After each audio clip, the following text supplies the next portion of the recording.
Hey guys, I had a recent question related to monk fruit and stevia and erythritol and xylitol. Which one's the best? Which one's the worst? So let's just talk about these four sweeteners. Monk fruit and stevia and erythritol all have a 0 glycemic index, so they will not increase insulin. Okay. Xylitol on the glycemic index is 30, so it's low, but it's still a little spike. If you consume this one in small amounts, it should not be a problem.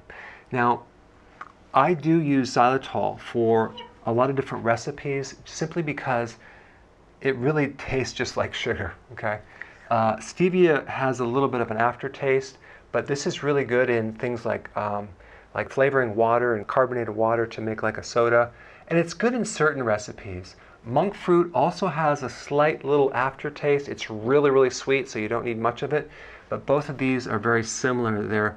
They kind of give a little bit of an aftertaste. They don't really taste 100% like sugar, but they're good in certain recipes, but not in others. I don't really use this one as much. I use stevia a little bit more.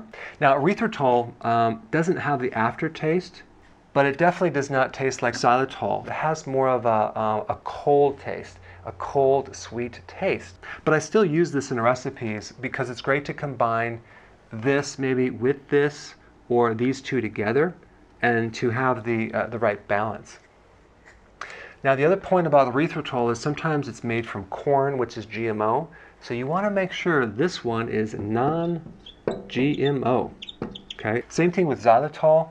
This you want this from birch bark and non-GMO. And if you're actually chewing gum, make sure it's xylitol gum, and don't worry about it interfering with your intermittent fasting. It's not going to bump you out of ketosis. It's such a small amount.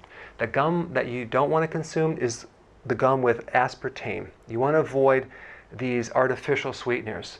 These are sugar alcohols, and this is a fruit, and this is from a plant. So these are totally fine. There's a lot of other sugar alcohols and natural sweeteners that you can do, but these are the common ones right here. Between these two, I found this one tends to give people a little more digestive problem if consumed in larger amounts. This one can be as well, but if you're having small amounts, it doesn't seem to be a problem. But when you start making these keto bombs or these recipes, boy, it just tastes so good, you want to eat a lot of it, well, then you'll start getting some problems because they can act as a laxative or give you gas. And sometimes you'll hear this idea that if you consume anything sweet, whether it's monk fruit or stevia, even though it's 0 calories, it's still going to spike insulin. I've never had a problem with that. I never see a problem with that. I wouldn't worry about it. Thanks for watching.